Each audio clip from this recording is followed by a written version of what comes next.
Ernesto López. Bueno, gracias nuevamente por estar con nosotros. Son las 7:24. Saludos muy cordiales a usted que está muy atentos a nuestra señal y por supuesto participando, enviándonos sus comentarios, sus preguntas, que sin duda alguna abonan mucho a generar ese contenido oportuno a través de las redes sociales. Escríbanos, recuerde @diálogo21, @Neto López Radio. Son las dos cuentas en Twitter que están disponibles para que ustedes también participen. Bueno, y este día hemos estado bastante bien internacionalizados. Quiero darle la más cordial bienvenida también a la licenciada Yelena Rodríguez. Ella es representante para Latinoamérica de la Federación Internacional de Contadores IFAC. Ella es panameña, ¿verdad? Bienvenida, gracias por acompañarnos. ¿Sí? Gracias por acompañarnos. También nos acompaña Carlos Fernández, él es el presidente del Instituto Salvadoreño de Contadores Públicos. Gracias por acompañarnos, licenciado. Un gusto estar aquí. Bueno, la verdad que el título del análisis colocado en un evento que entiendo ustedes también están desarrollando en nuestro país, tiene que ver muchísimo con uno de los grandes males que aqueja precisamente a los países como el nuestro y que ha venido golpeando fuertemente la estructura de las finanzas del Estado. Hablamos de la corrupción. ¿Cuál es el rol de y aquí entra la figura del contador, es bien importante. ¿Cuál es el rol del contador en el combate a la corrupción? A ver, comienzo por acá, primero para. Sí, mira, Ernesto, muchas gracias ante todo por recibirnos en la mañana de hoy. Definitivamente, más allá del rol del contador, que definitivamente es importante, está también cómo impacta esto a nuestra sociedad, ¿verdad? Tradicionalmente se ha pensado que la corrupción es un fenómeno de esta era. Y lo cierto es que la corrupción viene desde la antigüedad. Esto no es nada nuevo. Lo preocupante en este momento es que la corrupción está impactando de manera significativa, está perpetrando las instituciones y se está convirtiendo en el rol y la regla básica de la profesión, en la regla, más no así en la excepción. Allí es donde está el peligro verdaderamente. Entonces, ciertamente nosotros como profesionales de la contabilidad estamos insertos como parte dentro de un proceso de corrupción, sea que nosotros hayamos estado dentro de la corrupción misma, o sea que nosotros tengamos que de alguna forma certificar el proceso de corrupción. Sin embargo, más allá de pensar en el acto mismo de la corrupción y donde nosotros jugamos un rol allí, es importante saber el rol que nosotros tenemos en la solución al combate a la corrupción. Y en la prevención de que esto se cometa. Yo creo que ese es el énfasis con el cual debemos presentar este análisis, esta discusión, y sobre todo también porque se da en el contexto de la celebración del primer Congreso Internacional y Quinto Nacional de Contadores, denominado Desafíos del Contador Público en la Disrupción Digital. Esto se va a llevar a cabo mañana, ¿no? Así es, justamente. Mañana y sábado. Mañana y sábado, ¿no? Esto será en Hotel Sheraton Presidente, el hotel de las grandes personalidades. Gracias. Muy buenos días. Un saludo a todos los televidentes. Sí, tal como lo decía la colega, el rol como tal del profesional contable para el combate a la corrupción es sumamente importante. Sabemos las situaciones y quizás en el contexto nacional podemos ver situaciones que se han dado, y al darse este tipo de situaciones lo que se genera es digamos el apoyo del profesional contable para ver cómo tiene, digamos, su contabilidad. Si tú te das cuenta, en muchos de los casos de corrupción de nuestro país, uno de las cosas que sale es que la mayor parte de los acusados, por ejemplo, no llevan contabilidad formal. Entonces, ahí la importancia, ya que el Código de Comercio establece que cómo se debe llevar contabilidad formal, y a la hora que queremos presentar o quieren presentar, digamos, pruebas de cómo se lleva de todo eso, Entonces necesitan y dicen, ahí la importancia todo ordenado y no lo tienen, ¿no? todo en orden. A veces por desorden o también ya por picardía, ¿no? O sea, hay que decirlo con nombre y apellido. Eso va a depender, ¿verdad? Sí, va a depender claro. entonces ahí es donde... Y no estoy diciendo que los contadores son los malos, no. No, pero de eso se trata, digamos, sí, porque casi por lo general siempre son los actores financieros, contables, los que van detrás de los casos de corrupción pública que hemos tenido. Sí. En el caso SACA, pues ahí tenemos a varios de esas áreas administrativas que son los que precisamente deben de tener en orden todo eso, supuestamente. Sí, ahí es donde entramos en la parte esta de la corrupción, porque la corrupción por lo general a veces se piensa de que solo la pueden cometer funcionarios públicos. Y realmente no la cometen funcionarios públicos, sino que es funcionarios públicos y también ya es gente diferente, o sea, de ser funcionarios públicos. Entonces, ya el tema de corrupción ya no es un tema solo para funcionarios públicos, o sea, y entonces ahí es donde entra la parte de el profesional contable o el contador, ¿verdad? Hoy, si tú te das cuenta hoy en día, todos los casos sonados que tú has visto, y voy a hacer un poquito de memoria, ¿verdad? Si tú te recuerdas el caso de Capone, ¿sí? ¿Qué es lo que hicieron para tratar de condenar o acusar a Capone? Tuvieron que ir a buscar al contador, para que el contador fuera el que dijera cómo era que hacía los movimientos. A Capone no lo capturaron. Era el testigo, era la pieza clave. Entonces, era la pieza clave, ¿no? Como testigo criteriado o lo que sea, ¿no? Ahí es donde se ve la labor, ¿verdad? O sea, y así como un médico es para el cuerpo, o sea, el contador público para las empresas. Y no debemos de satanizar la figura del contador, ¿no? Que no es así, ¿no? No, totalmente. El contador tiene múltiples funciones, pero yo creo que no debemos dejar de lado tampoco, y vuelvo al tema del impacto que esto tiene a la sociedad. Realmente el contador no es el único que se ve impactado. O sea, ¿qué genera la corrupción como tal? O sea, crea una incertidumbre, desacredita la credibilidad de las instituciones. ¿Hacia dónde se va esto? Hacia la disminución de la inversión, por ejemplo, hacia aumentos en costos de corrupción, que eso es inevitable. Genera un detenimiento del desarrollo de país y por ende un decrecimiento de la economía. Entonces, realmente el contador en este momento no se escapa de la situación. Para jugar para bien. Que es el tema preventivo de ser un... El doble rol para bien y para mal. En el momento de prevenir, claro, y en el momento ya de denunciar, ¿no? Pero realmente sí es importante que se enfatice que el contador también resulta penalizado en todo el proceso. Por eso es que yo hablaba de la solución. La solución es vital para la solución del problema, más allá de para ir a señalar en un inicio. Ustedes como dirigentes gremiales, lo voy a un poco a calificar así, ¿cómo examinan el rol, digamos, de esta figura en países como los nuestros? Centroamérica se ha visto fuertemente golpeada por el tema de la corrupción. Obviamente, gran parte del problema radica ahí, precisamente cuando se trata de escudriñar aspectos contables, ¿no? Voy a hacer una pausa, regreso un poco para ampliarnos y tener la oportunidad de analizar esa situación y sobre todo también este nuevo desafío que están enfrentando y que lo titularizan como la disrupción digital, ¿no? Vamos a hablar de esto cuando regresemos. Gracias por estar con nosotros. Gracias por estar enviando sus comentarios, sus preguntas a @diálogo21, @Neto López Radio, son las dos cuentas en Twitter, disponible para que ustedes participen.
Diálogo con Ernesto López.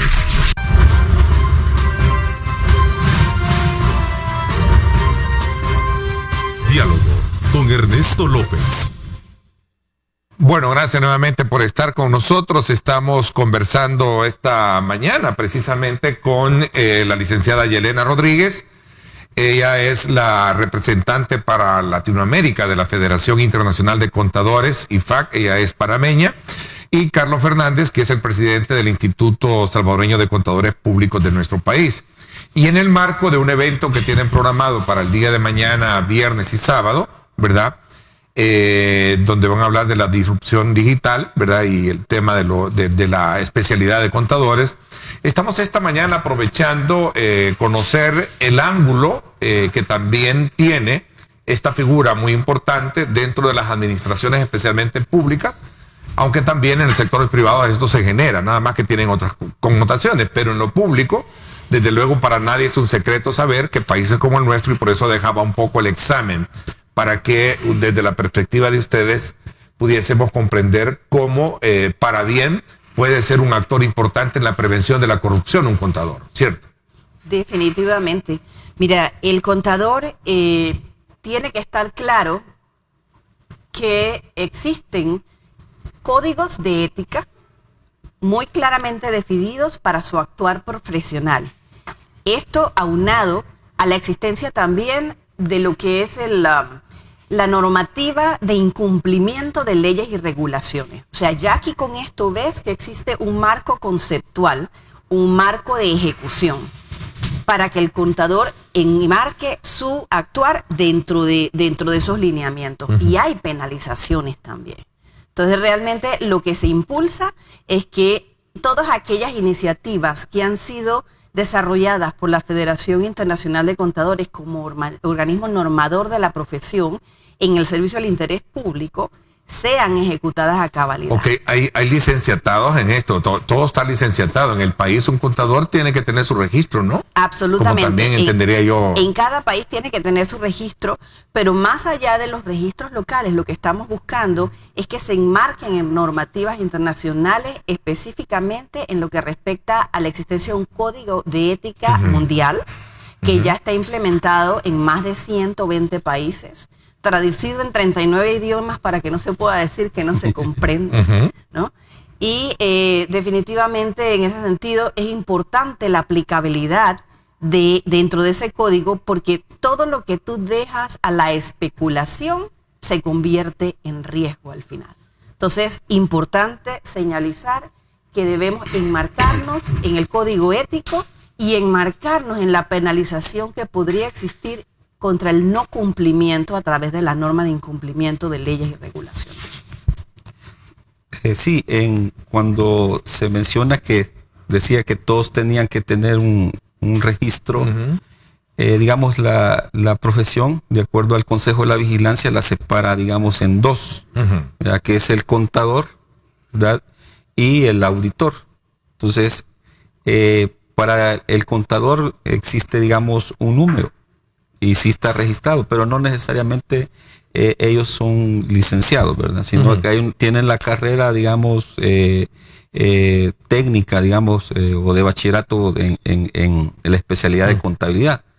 Y está el otro donde están los auditores, que los auditores sí ya les requiere una licenciatura. No, yo me referí yo al tema de licenciado, en temas de licencia, ¿no? De registro. Sí, ¿verdad? hay un registro, por eso el Consejo de la Vigilancia da... hay un Consejo de Vigilancia. Sí, el Consejo de la Vigilancia, la Contaduría Pública y la Auditoría. ¿Cuál es, licenciado Fernández, como presidente del Instituto de Contadores Públicos? Esto es lo mismo del Colegio de Contadores, no son diferentes, ¿verdad? En el país hay... Sí, hay diferentes asociaciones. Hay diferentes asociaciones o diferentes de la profesión, ¿ya? Nosotros somos una de esas, el instituto. De hecho, el instituto se formó antes había un colegio, ¿verdad? Y hubo una unificación en su momento. Entonces, y ahora existen varias instituciones, pero digamos el instituto siempre está a la vanguardia. El Instituto Salvadoreño de Contadores Públicos es el representante, podemos decirlo así, de IFAC, el regente. el de IFAC en El Salvador. O sea, tenemos esa representación, somos miembros de IFAC y representamos, digamos, el Instituto Salvadoreño de Contadores Públicos representa al país, no es ninguna otra institución, sino que ahí en IFAC nosotros estamos ahí como instituto y somos los que representamos al Salvador. ¿Cuáles son los grandes desafíos que se están viendo para el país y para la región en esta materia, licenciado? Fíjese que ahorita estamos entrando, por eso el tema que nosotros tenemos como la disrupción digital.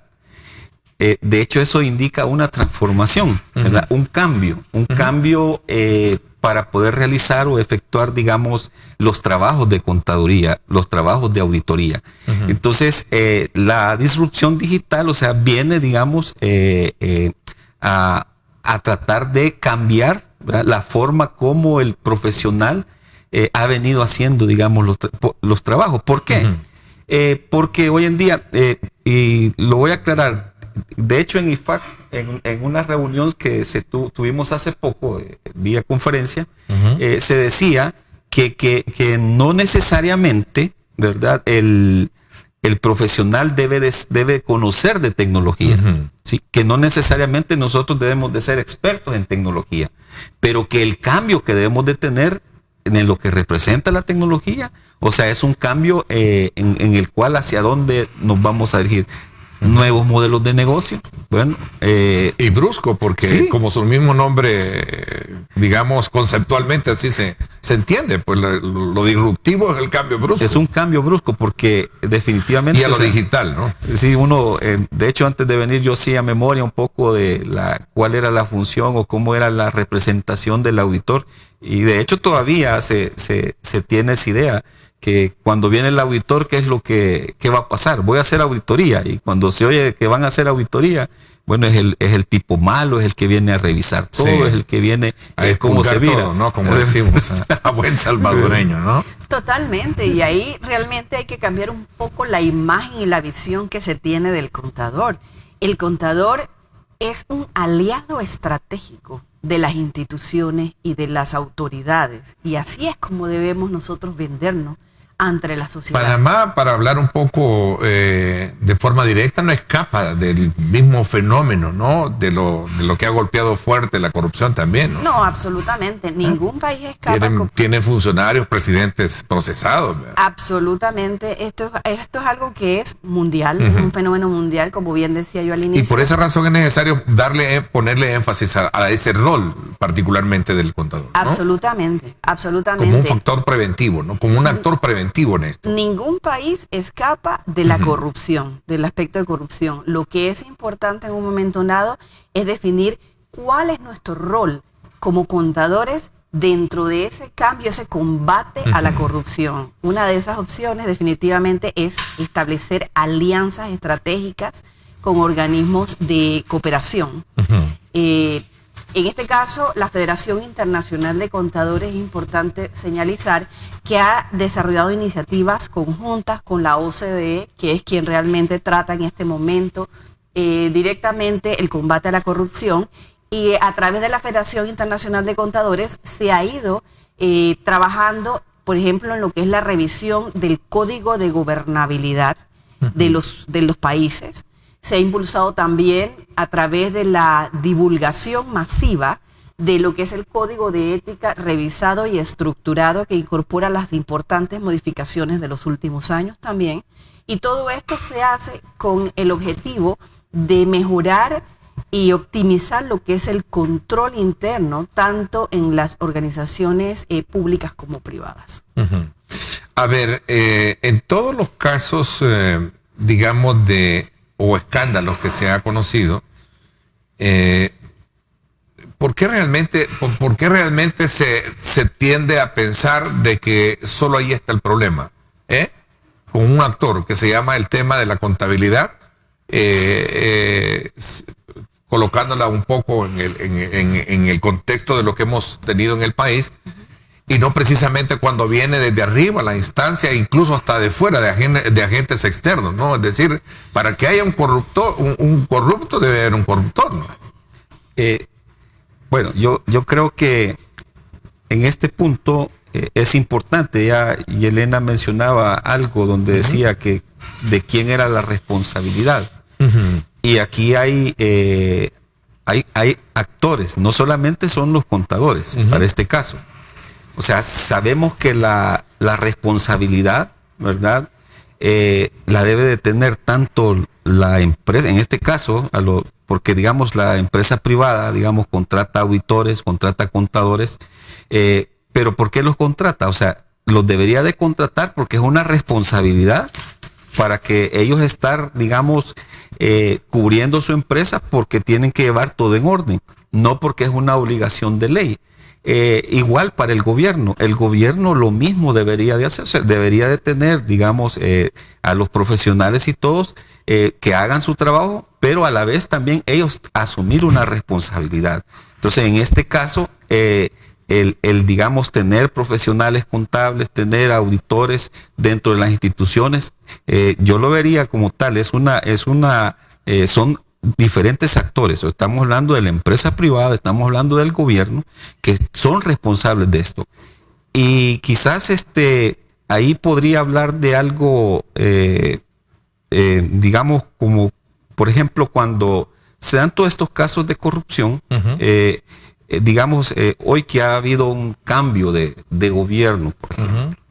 Si ustedes se dieron cuenta en qué es lo que se pensó en auditorías forenses. De hecho, el pensar en auditorías forenses es pensar en quién va a hacer ese trabajo. No, y eso ha de causar un poco de extrañeza, claro, el término de auditoría forense. De auditoría forense. Ya, pero creí que los forenses se aplicaba solo a los cadáveres. No, es una especialidad, ¿verdad?, de la profesión. Entonces, con todos los casos que nosotros tenemos en la actualidad, lo que hacemos nosotros son peritajes. Pero realmente nosotros auditorías forenses en sí no hemos desarrollado. Okay, hablemos de eso tal cuando regresemos, y sobre todo también hablando un poco de establecer organismos que vengan a indagar más. Hoy, por ejemplo, en el tema de las CICIG en El Salvador, debería de tomarse en cuenta la opinión de los contadores, porque a la hora de los peritos, sí, obviamente se necesita tener a alguien especializado en el tema para poder dirimir si realmente existe o no delito en los casos que se investigan, ¿no? Perfecto. Son dos aspectos elementales que quiero abordar cuando regresemos. Gracias por estar con nosotros. Saludos muy cordiales a quienes están activos a través de nuestras redes. Gracias. Nos interesa conocer la opinión de ustedes. Escríbanos.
futuro es imaginar, es pensar en grande. Prepárate hoy. Estudia en la UFG y amplía tus oportunidades. UFG, tecnología, innovación y calidad.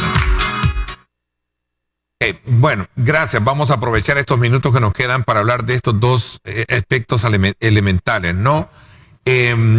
¿Cómo debe de verse ahora este nuevo horizonte en la que países como el nuestro buscan crear organismos que vengan precisamente a combatir la impunidad y la corrupción como tal? Una CICIG, por ejemplo, debe ser tomada en consideración el conocimiento o la participación de profesionales de contaduría a la hora de establecer una CICIG, por ejemplo.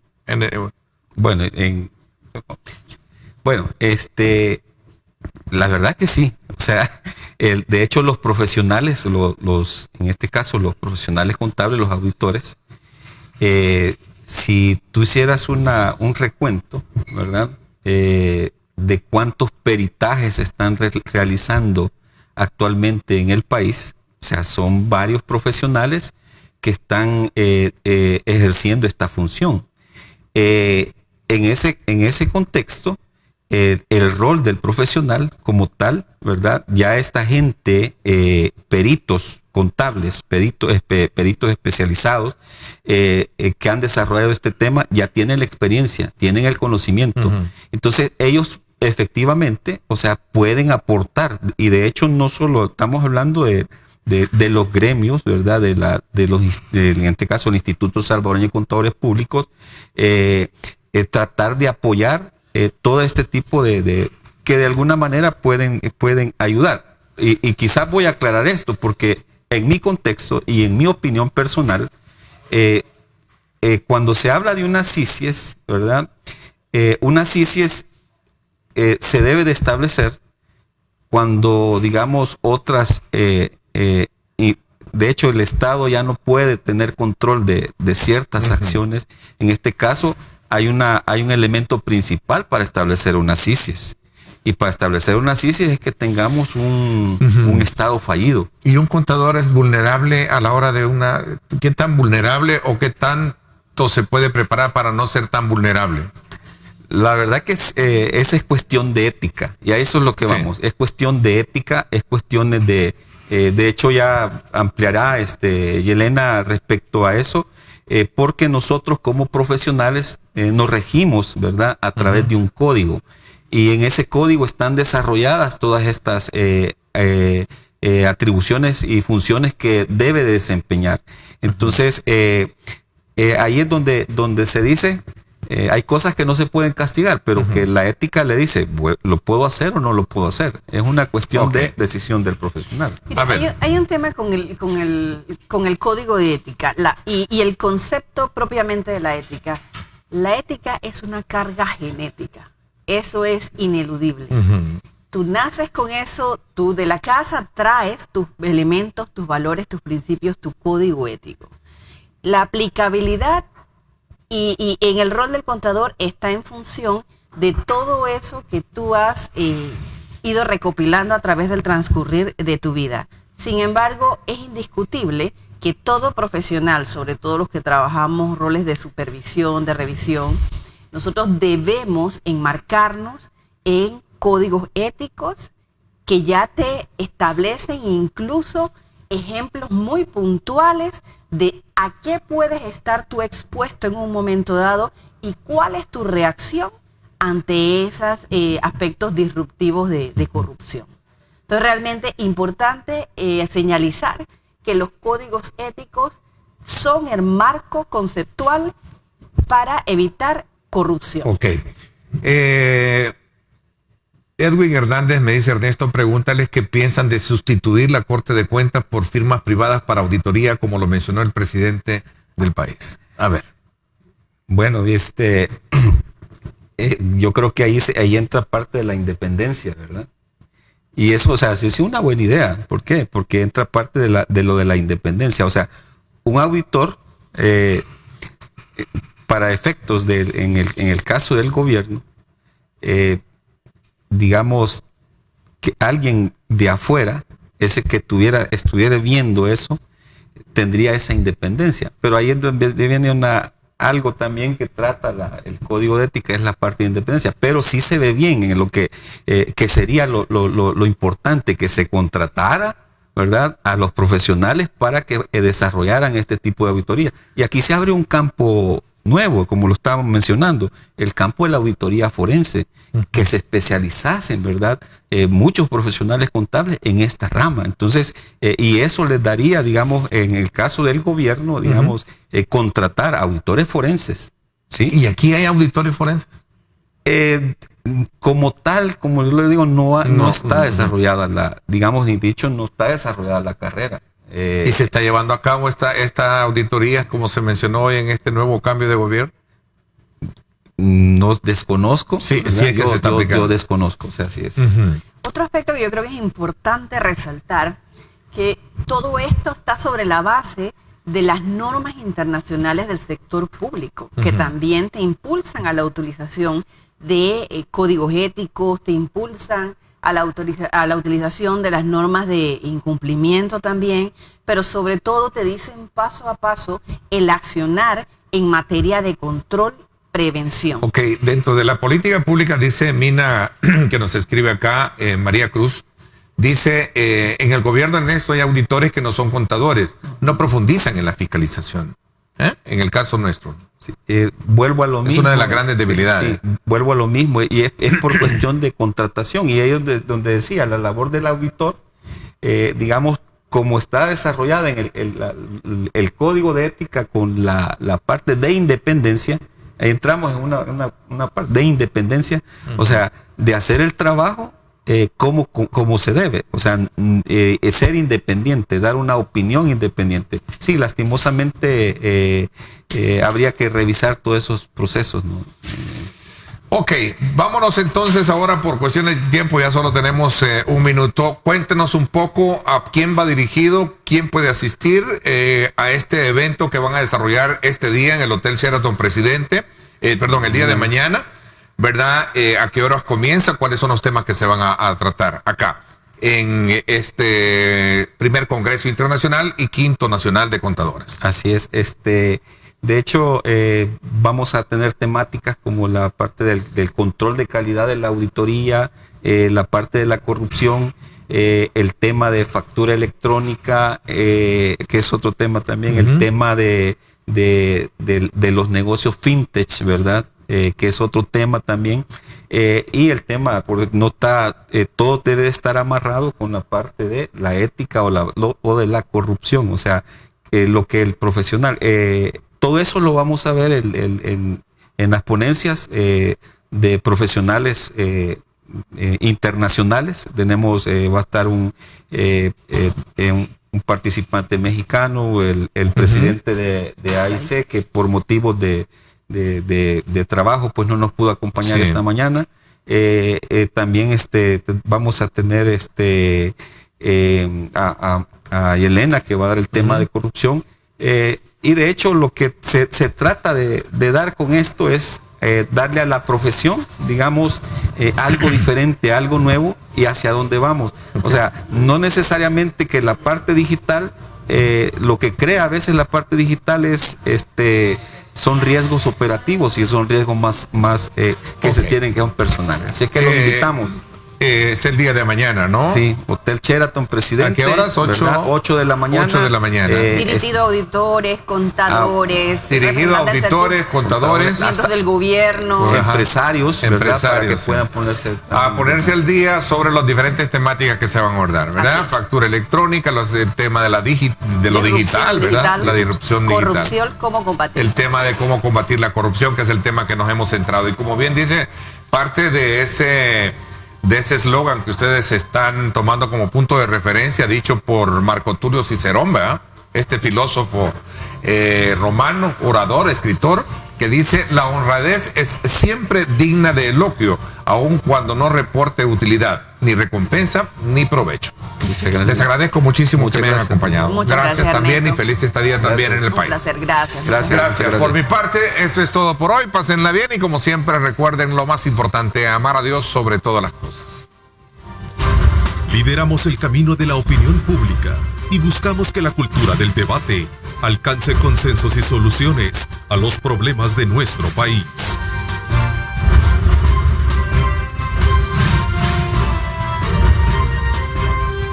Diálogo con Ernesto López.